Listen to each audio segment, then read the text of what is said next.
భారత రాష్ట్రపతి ద్రౌపది ముర్ము ఈ నెల 21న హైదరాబాద్ రానున్నారు. ప్రత్యేక విమానంలో బేగంపేట్ విమానాశ్రయం చేరుకోనున్నారు. అక్కడి నుంచి నేరుగా రాజ్ భవన్ వెళ్తారు. సాయంత్రం 3:50 బొల్లారంలోని రాష్ట్రపతి నిలయం చేరుకుంటారు. సాయంత్రం 4 గంటల నుంచి 6 గంటల వరకు భారతీయ కళా మహోత్సవంలో రాష్ట్రపతి పాల్గొంటారు. ఆ తర్వాత తిరిగి రాజ్ భవన్ చేరుకొని రాత్రికి బస చేస్తారు. 22వ తేదీ ఉదయం 9:30 గంటలకు బేగంపేట్ ఎయిర్పోర్ట్ నుంచి పుట్టపర్తి బయలుదేరి వెళ్తారు. రాష్ట్రపతి రాక సందర్భంగా అధికారులు ప్రత్యేక ఏర్పాట్లు చేపట్టారు.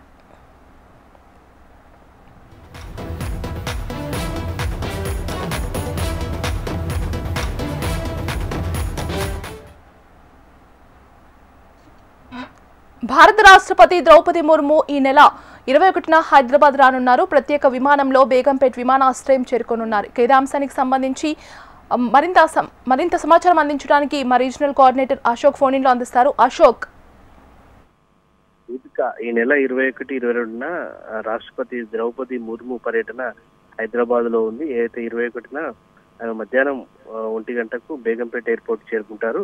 అక్కడి నుంచి నేరుగా రాజ్భవన్ కు వెళ్తారు. అక్కడే మధ్యాహ్నం భోజనం చేసిన తర్వాత సాయంత్రం 3:30 గంటలకు రాజ్భవన్ లో విశ్రాంతి అనంతరం 3:50 బొల్లారంలోని రాష్ట్రపతి నిలయం చేరుకుంటారు. సాయంత్రం 4 గంటల నుంచి 6 గంటల వరకు జరిగేటువంటి భారతీయ కళా మహోత్సవంలో రాష్ట్రపతి ద్రౌపది ముర్ము పాల్గొనబోతున్నారు. సాయంత్రం 6:15 తిరిగి రాజ్భవన్ చేరుకుంటారు. రాత్రి రాజ్భవన్ లోనే బస చేస్తారు. 22వ తేదీ ఉదయం 9:30 గంటలకు బేగంపేట ఎయిర్పోర్ట్ నుంచి పుట్టపర్తి చేరుకుంటారు. సో ఈ 2 రోజుల పాటు రాష్ట్రపతి పర్యటన నేపథ్యంలో అధికారులు కూడా అన్ని ఏర్పాట్లు పూర్తి చేస్తున్నారు.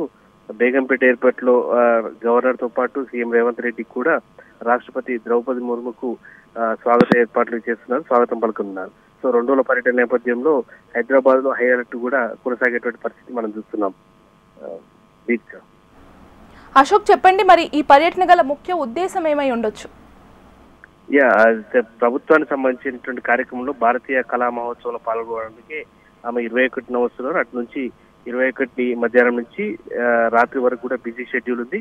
రాత్రి రాష్ట్రపతి నిలయంలో బస చేసిన తర్వాత ఏదైతే ఉదయం 22వ తేదీ బేగంపేట ఎయిర్పోర్ట్ నుంచి పుట్టపర్తి చేరుకుంటారు. ఏపీలోని పుట్టపర్తి చేరుకొని అక్కడ కార్యక్రమంలో పాల్గొంటారు. సో 2 రోజుల పర్యటన నేపథ్యంలో అయితే అధికారులు అయితే విస్తృత పర్యటన ఏర్పాటు చేస్తున్నారు. మనం చూస్తున్నాం, దేశంలో ఉన్నటువంటి పరిస్థితుల నేపథ్యంలో హైదరాబాద్ లో కూడా ప్రత్యేకంగా భద్రతా చర్యలు అయితే చేపట్టే అవకాశం మనకు కనిపిస్తుంది.